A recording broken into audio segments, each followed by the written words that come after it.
দান করেছেন, সুযোগ দান করেছেন।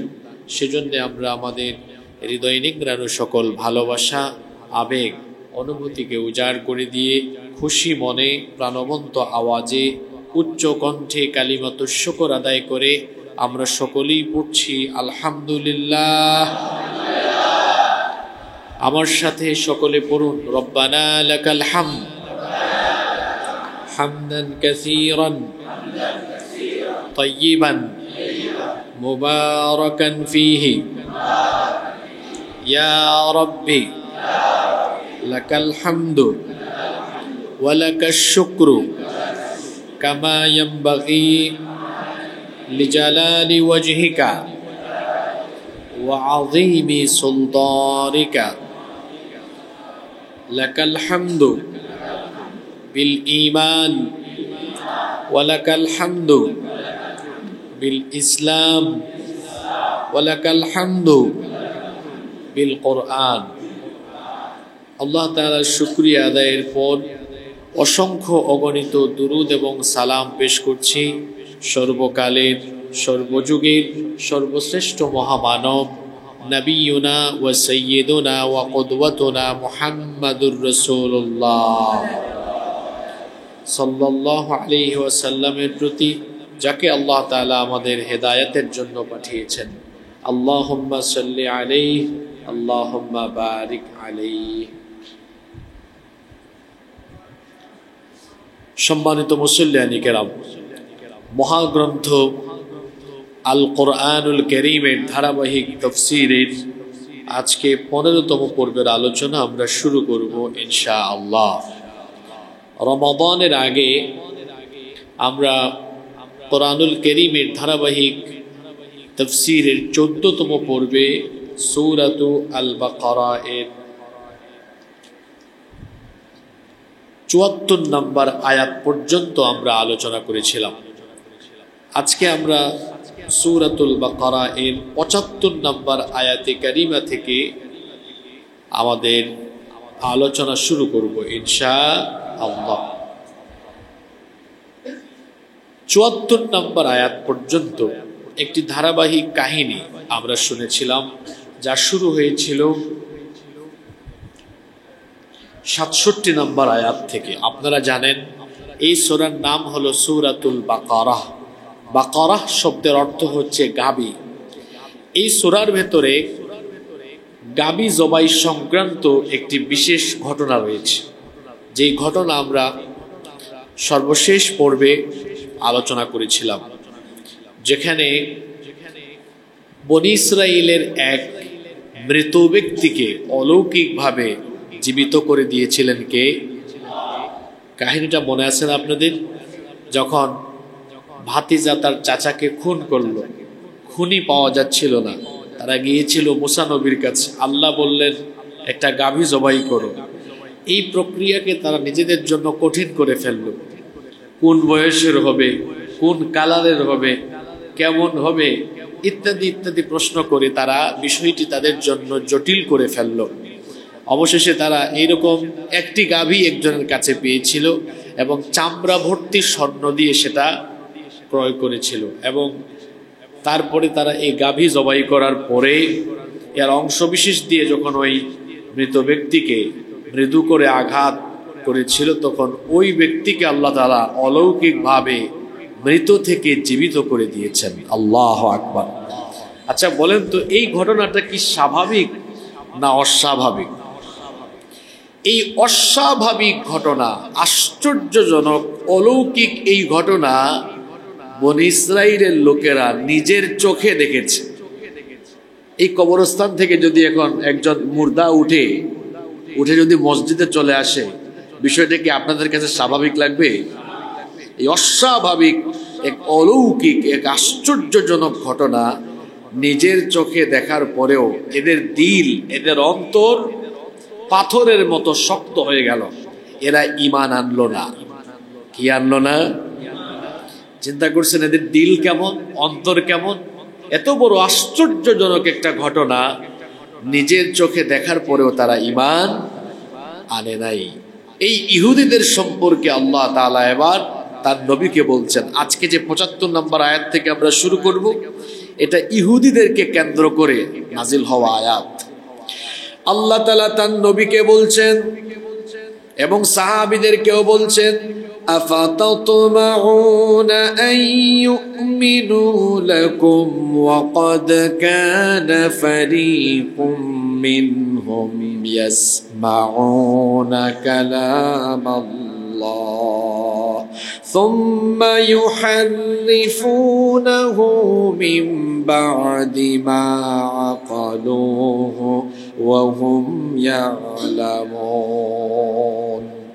তোমরা কি আশা করছো যে তারা তোমাদের প্রতি ঈমান আনবে, অথচ তাদের একটি দল এমন ছিল যারা আল্লাহর বাণী শুনতো, অতঃপর তা বুঝে নেয়ার পর তারা বিকৃত করত জেনে বুঝে।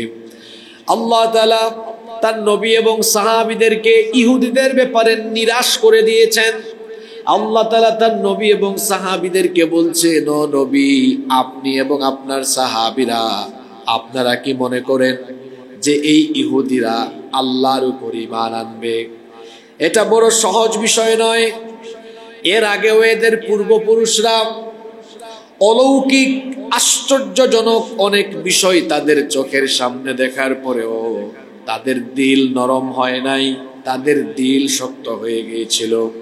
কি করে এরা ঈমান আনবে? এদের অতীত হলো এমন, ওয়াকাদ কানা ফারীকুম মিনহুম ইয়াসমাউনা কালামাল্লাহ।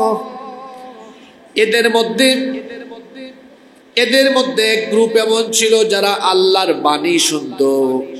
মুসা নবী যখন তুর পাহাড় থেকে তাদেরকে এসে বলেছিলেন, আমি আল্লাহর সাথে কথা বলেছি, তখন তারা বলেছিল, আমরা এটা বিশ্বাস করি না।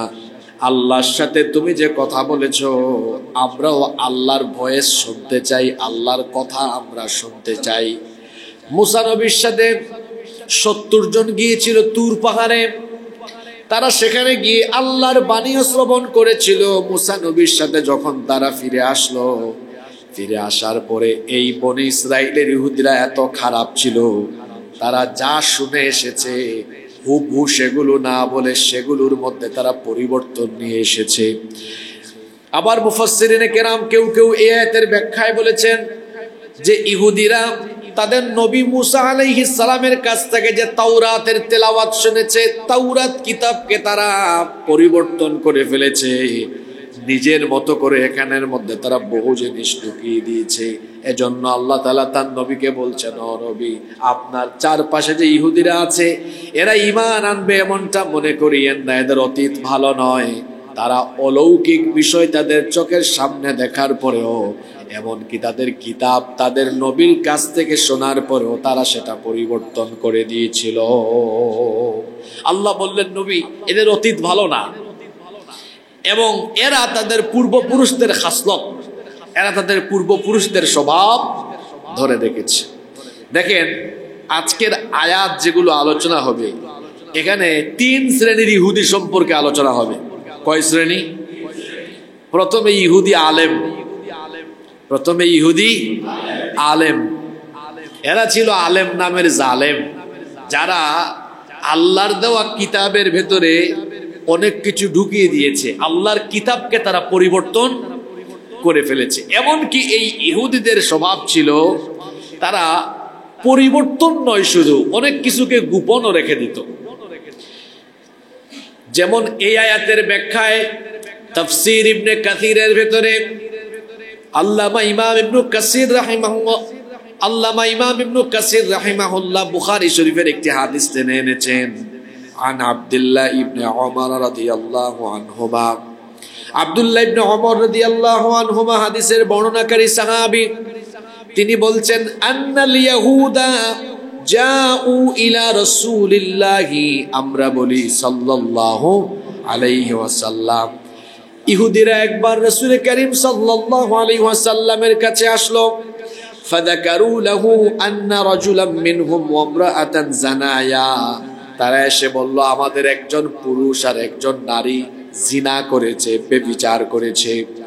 আল্লাহর নবী এই কথা শুনে তাদেরকে বললেন, فقال لهم رسول الله صلى الله عليه وسلم ما تجدون في التوراة في شأن الرجم আল্লাহর নবী ইহুদিদেরকে বললেন, আচ্ছা তোমাদেরকে যে আল্লাহ তাওরাত কিতাব দিয়েছেন, এই তাওরাত কিতাবের ভেতরে জিনার শাস্তি রজম অর্থাৎ পাথরের আঘাতে মৃত্যুদণ্ড দেওয়া, এটা কি তোমাদের কিতাবে নাই?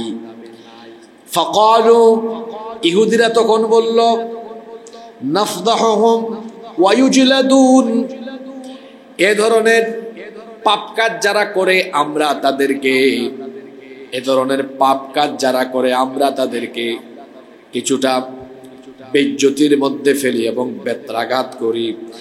আল্লাহ রাসূলের একজন সাহাবী আব্দুল্লাহ ইবনে সালাম রাদিয়াল্লাহু আনহু সেখানে উপস্থিত ছিলেন। তিনি ইহুদিদেরকে বললেন, তিনি ইহুদিদেরকে তখন বললেন, কাযাবতুম ইন্না ফিহার রাজাম, তিনি বললেন ইহুদিরা তোমরা মিথ্যা বলতেছো, তোমাদের কিতাব তাওরাতের ভেতরে রজমের কথা আছে। ফাআতাউ বিত-তাওরাতি, তখন তাওরাত কিতাব আনা হলো। ফানাশারুহা, তাওরাত কিতাব খোলা হলো।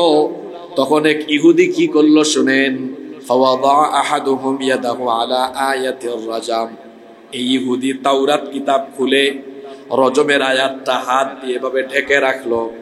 রজমের আয়াত হাত দিয়ে ঢেকে রেখে ফাকরাহা মা ক্বাবলাহা ওয়া মা বা'দাহা, আগের আয়াত পড়লো, পরের আয়াত পড়লো, মাঝখানের আয়াত হাত দিয়ে ঢেকে ফেললো। শুনতেছেন কাহিনী আপনারা? হাত দিয়ে এই রজমের আয়াত থেকে আগের আয়াত পড়লো, পরের আয়াতও পড়লো। আব্দুল্লাহ ইবনে সালাম রাদিয়াল্লাহু আনহু ব্যাপারটা খেয়াল করে ফেললেন, বললেন, হে ইহুদি, ইরফা ইয়াদাক, তোমার হাতটা সরাও। ফারাফা ইয়াদাহু, সে যখন তার হাত সরালো, ফাইদা ফিহা আয়াতুর রাজাম, সেখানে তখন রজমের আয়াত পাওয়া গেল। ইহুদিরা তখন লজ্জায় পড়ে গেল। ফাকালু, তারা বলল, সাদাকা ইয়া মুহাম্মদ, তারা বলল, হে মুহাম্মদ, আমরা বলি সাল্লাল্লাহু আলাইহি ওয়াসাল্লাম, তুমি সত্য বলেছো। ফিহা আয়াতুর রাজাম, আমাদের কিতাবের ভেতরে রজমের আয়াত আছে। দেখেন ইহুদি আলেমদের খাসলত বুখারী শরীফের এই হাদিস থেকে পাওয়া গেল। এরা হলো আলেম নামের জালেম, তারা তাদের কিতাবের বহু বিষয় গোপন রাখতো এবং পরিবর্তন করে দিত। আল্লাহ তাআলা এজন্য নবীকে বলছেন, ও নবী, আফাতাতমাউনা আন ইউমিনু লাকুম ওয়া ক্বাদ কানা ফারীকুম মিনহুম ইয়াসমাউনা কালামাল্লাহ সুম্মা ইউহাররিফুনাহু মিন বা'দি মা আকালুহু ওয়া হুম ইয়ালামুন। তোমরা কি আশা করছো যে তারা তোমাদের প্রতি ঈমান আনবে, অথচ তাদেরই একটি দল যারা আল্লাহর বাণী সত্য এবং তা জেনে বুঝে তারা বিকৃত করে ফেলতো। বলছিলাম আজকের আলোচ্য এই আয়াতগুলোতে কয় শ্রেণীর ইহুদি সম্পর্কে আলোচনা হবে? জোরে বলেন। প্রথম শ্রেণী হচ্ছে ইহুদি আলেম, যাদের স্বভাব ছিল আল্লাহর কিতাব পরিবর্তন করে ফেলা এবং গুরুত্বপূর্ণ বিষয়কে গোপন রাখা। এবং এরা এমন জালেম ছিল, এমন আলেম নামের জালেম ছিল, হারামকে হালাল বানিয়ে দিত, হালালকে তারা হারাম বানিয়ে ফেলতো, সত্যকে মিথ্যা, মিথ্যাকে সত্য বানিয়ে ফেলতো। এরা এমন ছিল যে তারা ইচ্ছে মতো ঘুষের ফতোয়া দিত, মাঝে মাঝে তারা নিজেরাই মানুষের থেকে ঘুষ নিয়ে ফেলতো। শুধুমাত্র যে হাজার হাজার বছর আগে ইহুদি আলেমরা এমন ছিল, আর বর্তমানে যে এইরকম আলেম যে পৃথিবীতে নাই এমন কথা বলা যাবে না। আপনারা প্রায় সময় দেখবেন আমাদের সমাজে জালিম এবং ইসলাম বিরোধী অনেক নেতৃত্বের পদলেহনকারী অনেক আলেম আমাদের সমাজেও আছে। জালেমদের পয়সা গলার ভেতর দিয়ে ঢুকে বলে তাদের গলা থেকে কোনোদিন সত্য কথা বের হয় না। এরকম আলেম নামের জালেম এখনো পৃথিবীতে।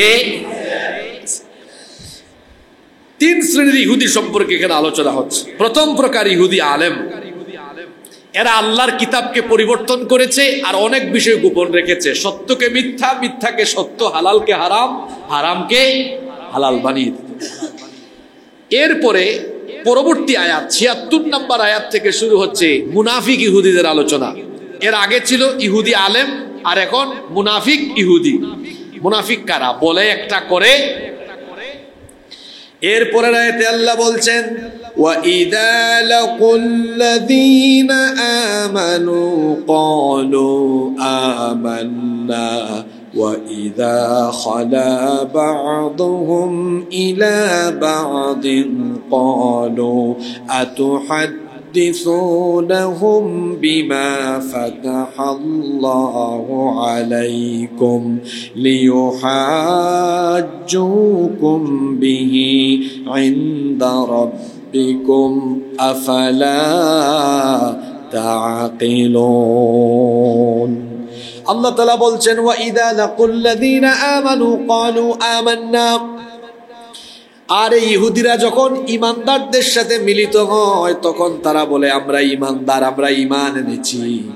ওয়াইদা খালা বা'দুহুম ইলা বা'দ।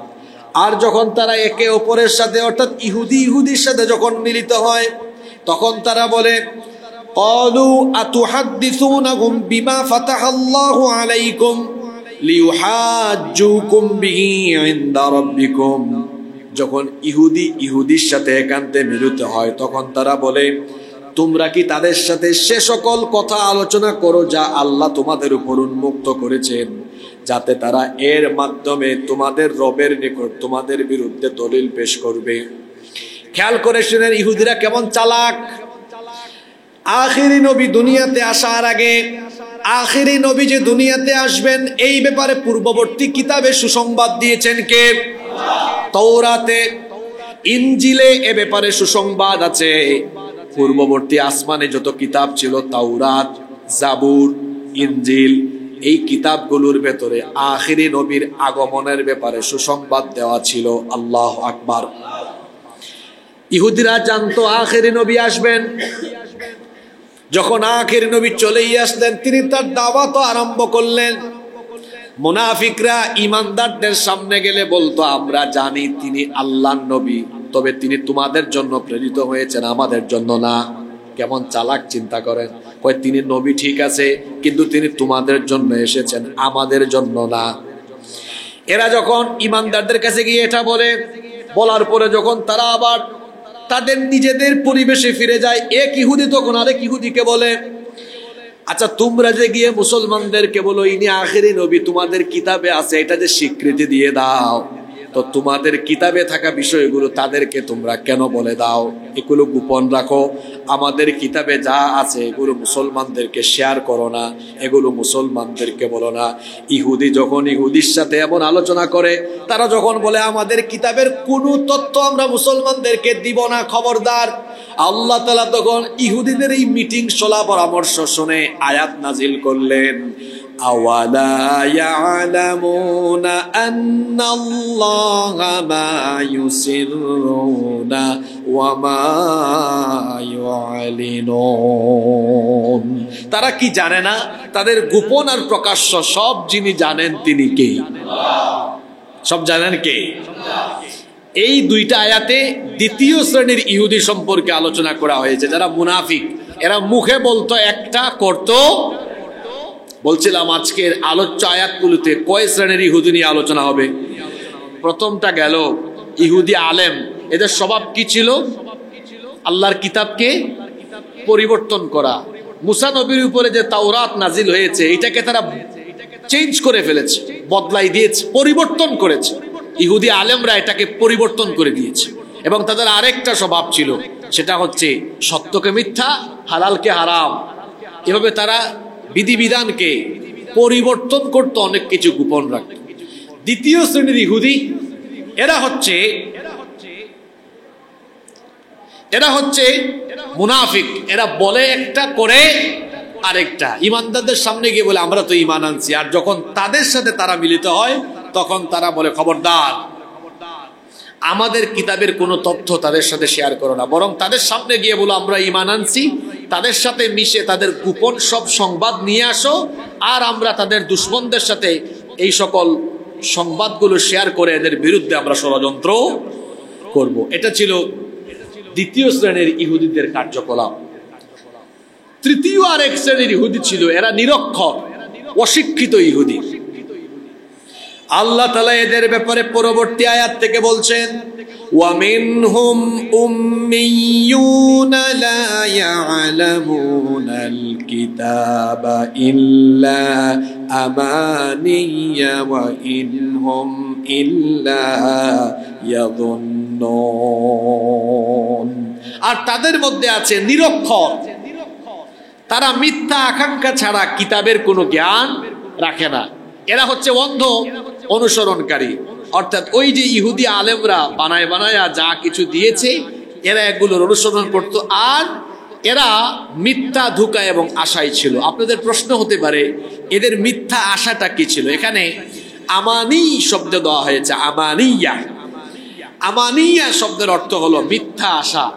এখন কোরআনের একটা মজা হলো, এক আয়াতের তাফসীর পাওয়া যায় অন্য আয়াতে। প্রশ্ন হতে পারে ইহুদিদের মিথ্যা আশা কি ছিল? কোরআনুল কারীমের 2 নম্বর সূরা সূরাতুল বাকারা এর 111 নম্বর আয়াতে আল্লাহ বলছেন, ওয়াকালু লা ইয়াদখুলাল জান্নাতা ইল্লা মান কানা হুদান আও নাসারা তিলকা আমানিয়ুহুম কুল হাতু বুরহানাকুম ইন কুনতুম সাদিকিন। আল্লাহ তাআলা বলছেন, ওয়াকালু, তারা বলে, লা ইয়াদখুলাল জান্নাতা ইল্লা মান কানা হুদান আও নাসারা, ইহুদি আর খ্রিস্টান ছাড়া আর কেউ জান্নাতে যাবে না। শুনতেছেন কথা? ইহুদিদের বক্তব্য হলো, লা ইয়াদখুলাল জান্নাতা ইল্লা মান কানা হুদান আও নাসারা, আল্লাহ জান্নাত বানিয়েছেন শুধু ইহুদিদের জন্য আর খ্রিস্টানদের জন্য। ইহুদি আর খ্রিস্টান ছাড়া দুনিয়ার কেউ আর জান্নাতে ঢুকতে পারবে না। এই বক্তব্য কাদের? জোরে বলেন কাদের? ইহুদিদের। এরপরে আল্লাহ বলছেন, এই যে আমানি শব্দ, যে শব্দের ব্যাখ্যায় আমরা এখানে আসলাম, আল্লাহ বলছেন তিলকা আমানিয়ুহুম, এটা ইহুদিদের মিথ্যা আশা। তিলকা আমানিয়ুহুম, এটা ইহুদিদের মিথ্যা আশা। ও নবী, আপনি এদেরকে বলেন, কুল হাতু বুরহানাকুম, তোমরা দলিল নিয়ে আসো, প্রমাণ নিয়ে আসো, ইন কুনতুম সাদিকিন, যদি তোমরা সত্যবাদী হও, তোমরাই যে জান্নাতি বেহেশতি, এ ব্যাপারে কি দলিল আছে বল। আসলে তো কোনো দলিল নাই, এটা তাদের মন গড়া কথা। এমনকি তাদের আরেকটা ধর্মগ্রন্থ আছে তালমুদ, নাম কি বললাম? ওখানে আরো ভয়ঙ্কর ভয়ঙ্কর তথ্য আছে। সেটা কি? তারা বলে যে মদ খাওয়া সবার জন্য হালাল, হারাম হলেও আমরা ইহুদি জাতির জন্য এটা হালাল। তারপরে তারা আরো বলে সেটা হচ্ছে সুদ সবার জন্য হারাম, কিন্তু আমাদের জন্য হালাল। এরপরে তারা বলে আমরা হচ্ছে আল্লাহর পরামর্শ সবার সদস্য, কাকে আল্লাহ নবী বানাবেন বানাবেন না এটা আমাদের সাথে পরামর্শ করে বানাতে হবে। সেই তালমুদ কিতাবে আরো আছে, তাদের দাবি হলো যে আমাদের বংশ ছাড়া অন্য কোনো বংশ থেকে নবী রাসূল আসতেই পারে না, এটা হতেই পারে না। নবী রাসূল আসতে হবে অবশ্যই আমাদের বংশে। তাদের বক্তব্য হলো, এই যে আল্লাহ কোরআনে উঠিয়ে দিয়েছেন, লা ইয়াদখুলাল জান্নাতা ইল্লা মান কানা হুদান আও নাসারা, আমরা ইহুদি জাতি আর খ্রিস্টান ছাড়া আর কেউ জান্নাতে যাবে না। আল্লাহ বলছেন তিলকা আমানিয়ুহুম, এটা তোমাদের মিথ্যা আশা। ইহুদিদের আরো মিথ্যা অনেক আশা আছে। কোরআনুল কারীমের 4 নম্বর সূরা সূরাতুন নিসা এর 123 নম্বর আয়াতে আল্লাহ বলছেন, লাইসা বিআমানিয়াকুম ওয়ালা আমানিয়া আহলিল কিতাবি মান ইয়ামাল সুআন ইউজযা বিহি ওয়ালা ইয়াজিদ লাহু মিন দুনিল্লাহি ওয়ালিয়্যা ওয়ালা নাসীরা। আল্লাহ তাআলা বলছেন তোমাদের আর আহলে কিতাবদের এই মিথ্যা আশা কোনো কাজে লাগবে না। তোমাদের মধ্যে যারা এরকম মন্দ কাজ করছো, মনে রাখো আল্লাহ ব্যতীত তোমাদের কোনো অভিভাবকও নাই, সাহায্যকারীও নাই। দেখুন, খেয়াল করুন, এখানে 3 শ্রেণীর ইহুদি নিয়ে আলোচনা হলো।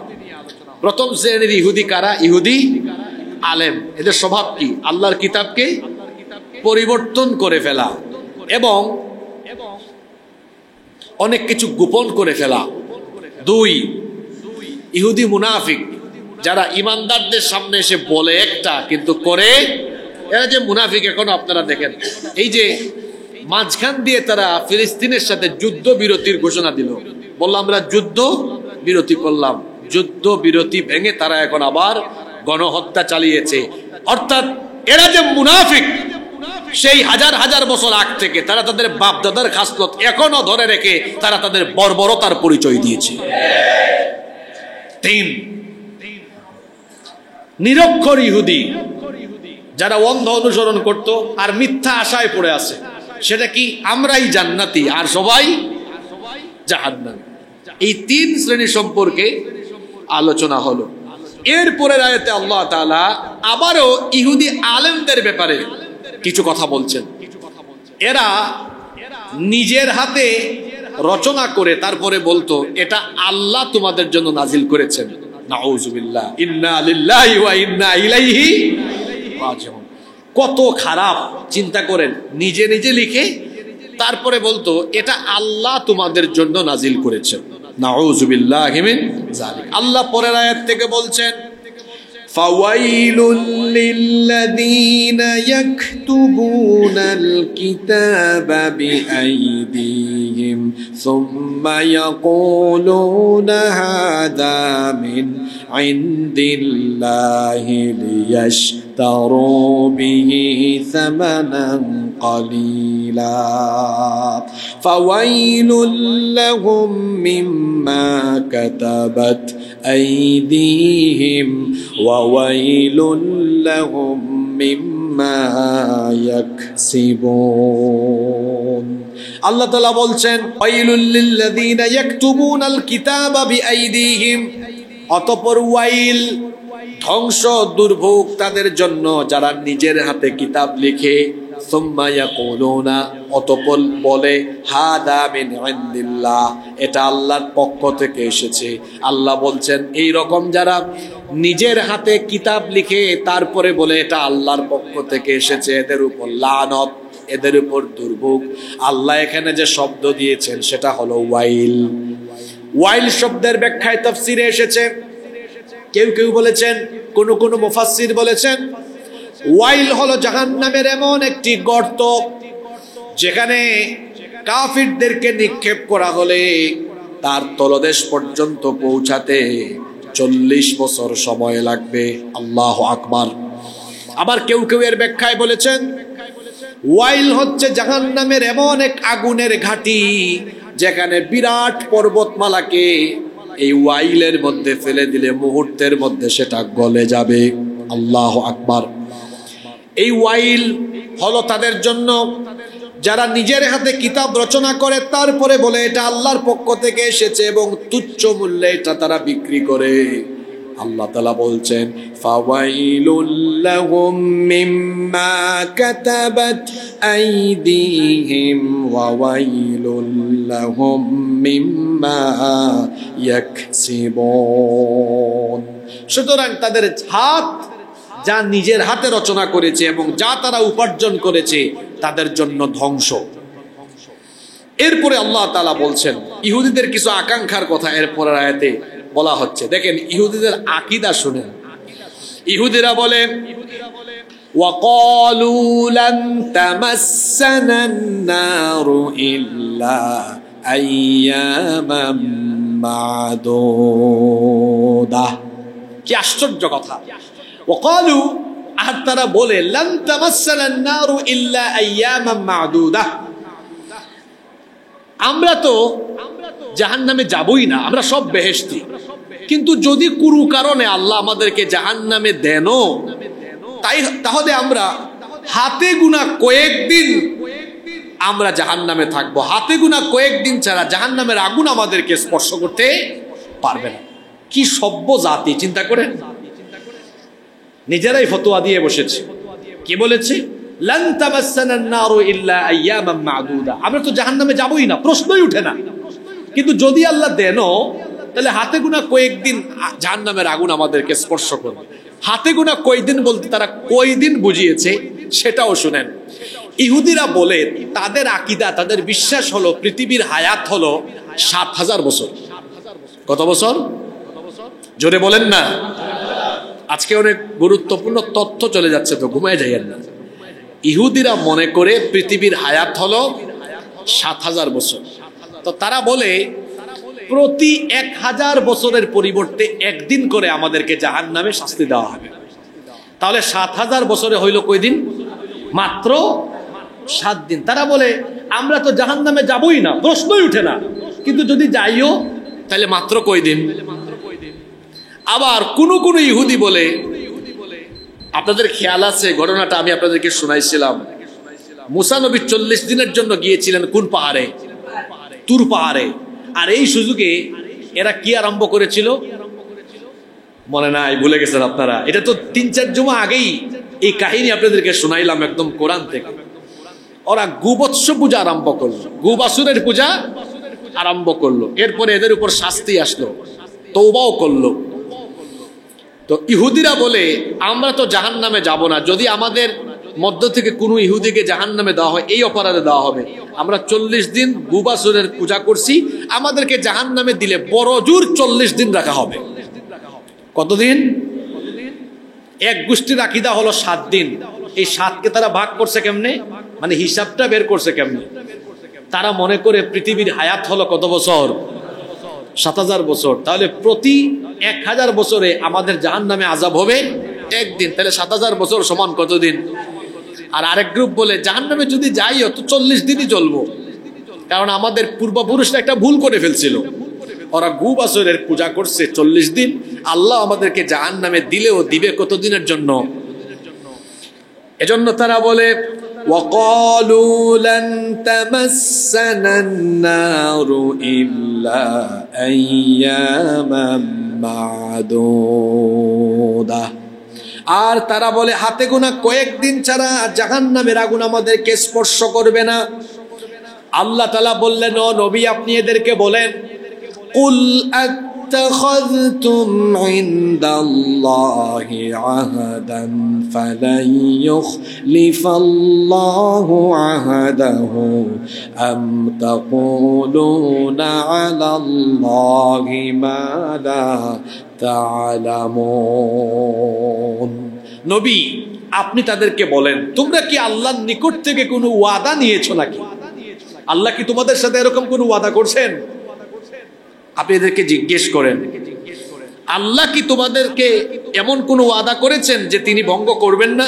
নাকি তোমরা এমন কিছু বলছো নিজেরা বানিয়ে, যা তোমরা নিজেরাও জানো না? আল্লাহ তাআলা এরপর আয়াতে বললেন, ইহুদিরা যেটা বলে যে তারা জান্নাতি গেলেও হাতে গোনা কয়েকদিন তারা জ্বলবে। ওই যে একটু আগে আরেকটা কিতাবের নাম বলছিলাম না, কি বলছিলাম নাম? তালমুদ। এদের জঘন্য আকীদার কথা শুনেন। তাদের আকীদা হলো তারা মনে করে পৃথিবীতে আমাদের মধ্যে যে ইহুদি একজন মুসলমান হত্যা করতে পারবে সে হচ্ছে ইহুদিদের মধ্যে সবচেয়ে পুণ্যবান ইহুদি, সবচেয়ে নেককার ইহুদি। ইন্না লিল্লাহি ওয়া ইন্না ইলাইহি রাজিউন। চিন্তা করছেন?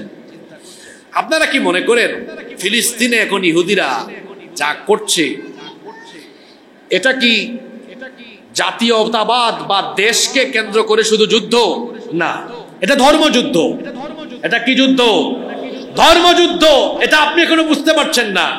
আর কিয়ামতের আগে একটা পবিত্র ধর্মযুদ্ধ হবে। আল্লাহর নবী সেটাকে বলেছেন মালহামা। এই মালহামায় প্রচুর মানুষ মারা যাবে, ইহুদিরাও মারা যাবে, এবং এই অসভ্য দখলদার ইহুদিদের পতন হবে ইনশাআল্লাহ। আগামীর পৃথিবী ইহুদিদের নয়, কাফির বেঈমানদের নয়। আগামীর পৃথিবী হবে ইসলামের পৃথিবী, আগামীর পৃথিবী হবে কোরআনের পৃথিবী। কারণ আমাদের মহান নেতা আসতেছেন। সেই মহান নেতাকে, আমাদের মহান নেতাকে, যেই নেতা এসে পৃথিবী নেতৃত্ব দিবেন তার নাম কি? ইমাম মাহদী আলাইহিস সালাম। তার জন্ম হবে মদিনায়, আত্মপ্রকাশ হবে মক্কায়, আর তার খেলাফতের হেডকোয়ার্টার হবে শামে। আজকে যে ফিলিস্তিনকে ইহুদিরা পৃথিবীর মানচিত্র থেকে মুছে দিতে চাইছে, এই ব্যাককল ইহুদিরা জানেও না যে এই মজলুম জনপদ হবে আগামীর পৃথিবীর শাসন ব্যবস্থার কেন্দ্রবিন্দু। আল্লাহু আকবার। ইহুদিরা যে আকীদা বিশ্বাস লালন করে, আল্লাহ এবার এদের ব্যাপারে পরের আয়াত থেকে বলছেন, বালা মান কাসাবা সাইয়্যাতান ওয়া আহাতাত বিহি খাতিআতুহু ফাউলাইকা আসহাবুন নার হুম ফিহা খালিদুন। ইহুদিরা বলে তারা নাকি চিরস্থায়ী জান্নাতি, আর আল্লাহ বলেন যে ব্যক্তি মন্দ কাজ করবে মানে পাপের কাজ করবে আর পাপ দ্বারা বেষ্টিত থাকবে তারা চিরস্থায়ী জাহান্নামী। ইহুদিরা বলে তারা চিরস্থায়ী জান্নাতি, আর আল্লাহ বলেন তারা চিরস্থায়ী জাহান্নামী। কথা কি একরকম না দুই রকম? তারা বলে তারা জান্নাতি আর আল্লাহ বলেন তারা জাহান্নামী। একমাত্র জান্নাতি হলো এক শ্রেণীর মানুষ, সেই জান্নাতি শ্রেণী হলো মোমেন। মোমেন যারা জান্নাতি হলো, মোমেন ছাড়া আর কেউ জান্নাতি নয়। এই কথা কোরআনে কারিমে বলেছেন কে? ইন্নাল্লাযীনা আমানু ওয়া আমিলুস সালিহাতি কানাত লাহুম জান্নাতুল ফিরদাউসি নুজুলা খালিদিনা ফিহা লা ইয়াবগুনা আনহা হিওয়ালা। সূরা কাহাফে আল্লাহ বলেছেন, নিশ্চয়ই যারা ঈমান এনে নেক কাজ করেছে সেই সকল ঈমানদারদেরকে এক নম্বরের জান্নাত, জান্নাতুল ফেরদাউসের মেহমান যিনি বানায় দিবেন তিনি কে? একমাত্র মুমিনরা হলো জান্নাতি। ইহুদিরা বলে তারা জান্নাতি, আর আল্লাহ বলেন এরা চিরস্থায়ী। জোরে বলেন চিরস্থায়ী। ইহুদিরা বলে তারা কয়েকদিন জাহান্নামে গেলেও কয়েকদিন থাকবে, আল্লাহ বলেন কয়েকদিন না, হুম ফিহা খালিদুন। তোমরা এখানে ঢুকলে আর বের হইতে পারবা না, এটা চিরস্থায়ী জাহান্নাম তোমাদের জন্য। এরপরে আল্লাহ বললেন জান্নাতি কারা, জান্নাতীদের পরিচয় জেনে নাও।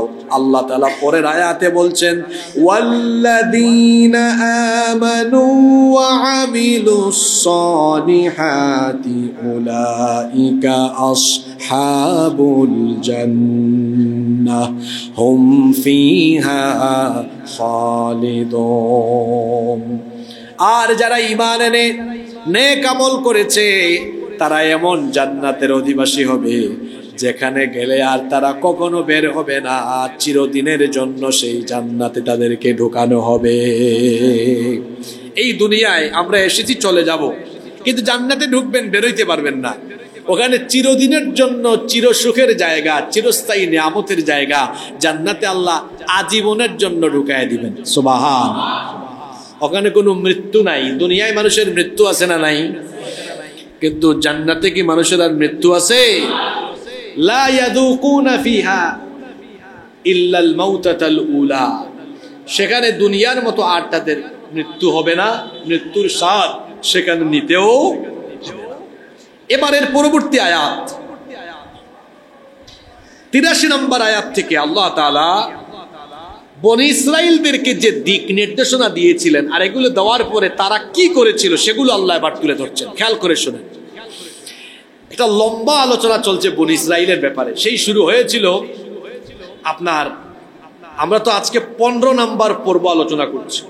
শুরু হয়েছিল 4 কি 5 নম্বর পর্বে, আজ এখনো পর্যন্ত চলছে, আরো চলবে সামনে। এটা লম্বা একটা আলোচনা এসেছে। এরপরের আয়াত থেকে আল্লাহ বলছেন, وَإِذْ أَخَذْنَا مِيثَاقَ بَنِي إِسْرَائِيلَ لَا تَعْبُدُونَ إِلَّا اللَّهَ وَبِالْوَالِدَيْنِ إِحْسَانًا وَذِي الْقُرْبَى وَالْيَتَامَى وَالْمَسَاكِينِ وَقُولُوا لِلنَّاسِ حُسْنًا وَأَقِيمُوا الصَّلَاةَ وَآتُوا الزَّكَاةَ ثُمَّ تَوَلَّيْتُمْ إِلَّا قليلا منكم وأنتم معرضون আল্লাহ তাআলা বলছেন আর স্মরণ করো وإذ أخذنا ميثاق بني إسرائيل لا تعبدون إلا الله আর স্মরণ করো যখন আমি বনি ইসরাইলের কাছ থেকে অঙ্গীকার গ্রহণ করেছিলাম তাদেরকে এই নির্দেশ দিয়েছিলাম লা তা'বুদুনা ইল্লাল্লাহ আল্লাহ ছাড়া আর কারো ইবাদত করবে না ওয়া বিল ওয়ালিদাইনি ইহসানা পিতামাতার সাথে সদাচরণ করবে ওয়াদিল কুরবা ওয়াল ইয়াতামা ওয়াল মাসাকিন আত্মীয় স্বজন এতিম এবং মিসকিনদের সাথে ইহসান করবে সুন্দর আচরণ করবে ওয়াকুলু লিন্নাসি হুসনা আর মানুষকে উত্তম ভাবে মানুষের সাথে কথা বলো ওয়া আকিমুস সালাতা ওয়া আতুজ যাকাত আর সালাত কায়েম করো এবং যাকাত দাও এই আদেশগুলো ইহুদিদেরকে দিয়েছিলেন কে আল্লাহ তাআলা বনি ইসরাইলকে এই নির্দেশনা দিয়েছিলেন এই অঙ্গীকার নিয়েছিলেন কিন্তু তারা এই আদেশ পাওয়ার পরে কি করেছিল আল্লাহ বলছেন সুম্মা তাওয়াল্লাইতুম ইল্লা কলিলাম মিনকুম ওয়া আনতুম মুরিদুন এদের মধ্যে অল্প কয়েকজন ছাড়া সবাই এই নির্দেশকে অমান্য করেছে মুখ ফিরিয়ে নিয়েছে আল্লাহ বলছেন শুধু এই নির্দেশ নয় তাদেরকে আমি আরো নির্দেশ দিয়েছিলাম ওয়া ইল আখাযনা মিসাকাকুম লা তাসফিকুনা দিমাআকুম ওয়া লা তুখরিজুনা আনফুসাকুম মিন দিয়ারিকুম সুম্মা আকারারতুম ওয়া আনতুম তাশহাদুন খেয়াল করে শুনেন একটা আশ্চর্যজনক দারুণ একটা ঘটনা আরম্ভ হয়েছে খুব দারুণ একটা ঘটনা ইহুদিদের খাসলত দেখেন স্বভাবগুলো দেখেন আপনারা আল্লাহ বলছেন আর আমি তাদের কাছ থেকে অঙ্গীকার গ্রহণ করেছিলাম তোমরা নিজেদের মধ্যে রক্তপাত করো না লা তাসফিকুনা দিমাআকুম নিজেরা নিজেদের রক্ত ঝরাইও না ওয়ালা তুখরিজুনা আনফুসাকুম মিন দিয়ারিকুম এবং তোমরা নিজেদের মানুষজনকে নিজেদের ঘর বাড়ি থেকে বের করে দিও না সুম্মা আকারারতুম অতঃপর আমার দেওয়া এই অঙ্গীকারে তোমরা সম্মত হলে ওয়া আনতুম তাশহাদুন আর তোমরা তার সাক্ষী তোমাদেরকে এই নির্দেশনা এই অঙ্গীকার দেওয়ার পরে তোমরা কেমন আচরণ করলে আল্লাহ পরের আয়াত থেকে তাদের কথা এবার বলছেন ثم أنتم هؤلاء تقتلون أنفسكم وتخرجون فريقا منكم من ديارهم تظاهرون عليهم بالإثم والعدوان وإن يأتوكم أسارى تفادوهم وهو محرم عليكم إخراجهم আল্লাহ তাআলা বলছেন আমি তাদেরকে এই অঙ্গীকার নিয়েছিলাম যে তোমরা তোমাদের নিজেদের লোকদেরকে হত্যা করো না রক্তপাত করো না নিজেদের লোকদেরকে ঘরবাড়ি থেকে বের করে দিও না কিন্তু তারা কি করলো তারা নিজেদের লোকদেরকে নিজেরা হত্যা করলো এমনকি তাদের নিজেদের দলের লোককে তারা ঘর বাড়ি থেকে বের করে দিল পাপ এবং সীমালঙ্ঘনে তারা সহযোগিতা করলো সহায়তা করলো এরপরে তাদের কোনো বন্দী যখন তোমাদের নিকট আসে আবার তারা মুক্তিপণ দিয়ে তাদেরকে মুক্ত করে ঘটনাটা ভালো করে শুনেন মদিনায় দুইটা গোত্র ছিল আউস আর খাজরাজ আউস আর খাজরাজ এই আউসের সাথে খাজরাজের মারাত্মক ঝগড়া বিবাদ হতো এবং এই ঝগড়া বিবাদ শুধু তর্কাতর্কিতে সীমাবদ্ধ থাকতো না দুই গোষ্ঠী যে কোনো সময় এক দল আরেক দলের উপরে যুদ্ধে ঝাঁপিয়ে পড়তো এই আউস আর খাজরাজ ছাড়াও মদিনায় তিনটা ইহুদি গোত্র বাস করত কয়টা ইহুদি গোত্র বানু কাইনুকা বানু নাজির এবং বানু কুরাইজা কয়টা ইহুদি গোত্র এদের খাসলত শুনেন বানু কাইনুকা বানু নাজির বানু কুরাইজা এই তিন গোষ্ঠী এরা ওই আউস আর খাজরাজ এই দুই দলে ভাগ হয়ে পড়ল। কিরকম? বনু কুরাইজা আউস গোত্রের মিত্র ছিল, তারা আউস গোত্রের সাথে আছে। বনু কুরাইজা আর বনু নাজির আর বনু কাইনুকা ছিল খাজরাজের মিত্র। তাহলে দুই দল এক গোষ্ঠীর সাথে আর এক দল আরেক গোষ্ঠীর সাথে। যখন আউস আর খাজরাজের মধ্যে যুদ্ধ লাগতো তখন যে যে দলের মিত্র মানে বন্ধু ওই দল তাদের পক্ষে যুদ্ধ করত। তাহলে দুই দিকে, একদিকে আউস একদিকে খাজরাজ। আউসের সাথে আছে বনু কুরাইজা, খাজরাজের সাথে আছে কে? বানু নাজির আর বানু কাইনুকা। এখন এক দল, এখন এই দুই গোষ্ঠী ইহুদি খাজরাজের সাথে, এক গোষ্ঠী ইহুদি আউসের সাথে। এখন যুদ্ধ হলে বলেন তো তলোয়ার ধরে এক ইহুদি আরেক ইহুদির উপরে না? শুনতেছেন আপনারা? এক ইহুদি আরেক ইহুদির উপরে। অথচ মুসা নবীর উপরে আল্লাহ যে কিতাব নাজিল করেছেন সেই কিতাবের নাম কি? বলেন, সেই কিতাবের নাম কি? তৌরাতে আল্লাহ তাদেরকে এই তিনটা আদেশ দিয়েছিলেন। সেটা কি?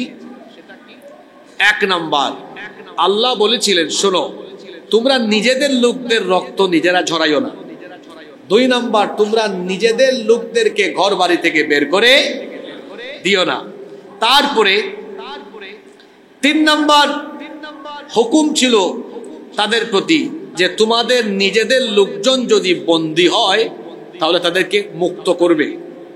কয়টা হুকুম? জোরে বলেন কয়টা?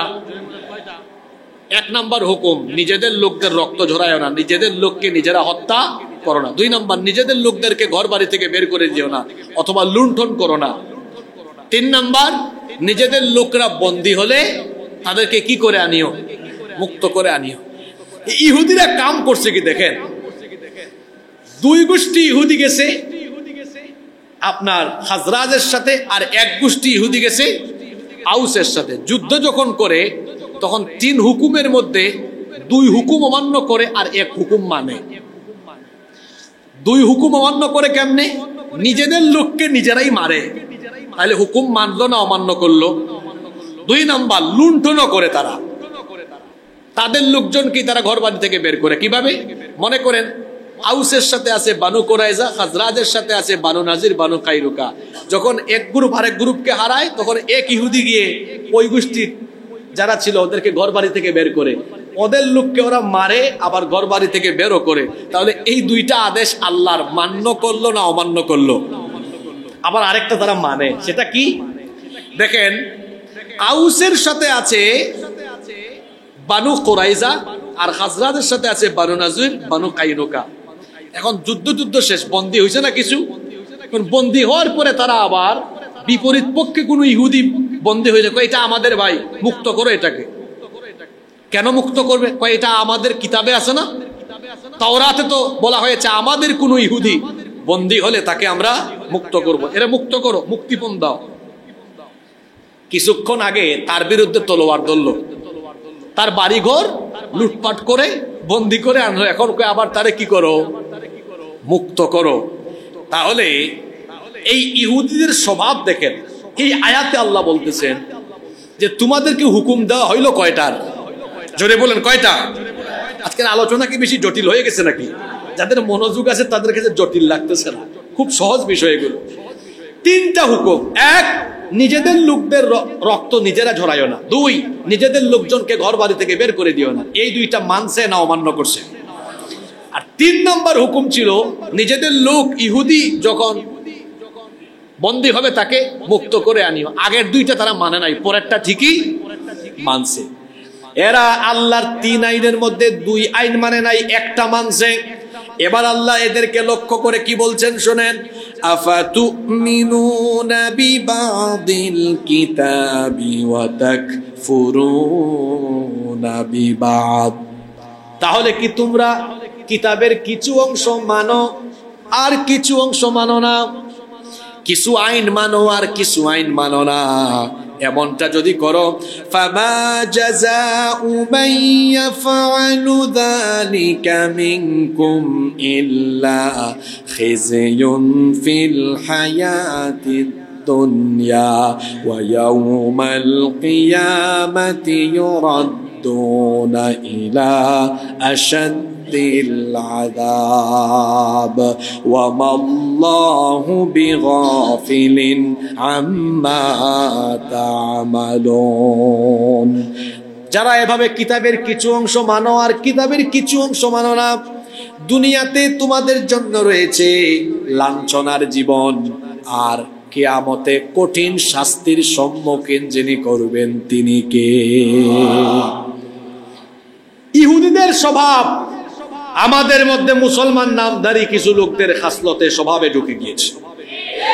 তারা আল্লাহর কিতাব মসজিদে মানবে, তারা কোরআন অনুযায়ী নামাজ আদায় করবে, কোরআন অনুযায়ী রোজা রাখবে, কোরআন অনুযায়ী যাকাত দিবে, কোরআন অনুযায়ী হজ করবে, কিন্তু কোরআন অনুযায়ী তারা তাদের শিক্ষাঙ্গন চালাবে না, কোরআন অনুযায়ী তারা তাদের আদালত চালাবে না, কোরআন অনুযায়ী তারা তাদের রাষ্ট্র চালাবে না, দেশ চালাবে না।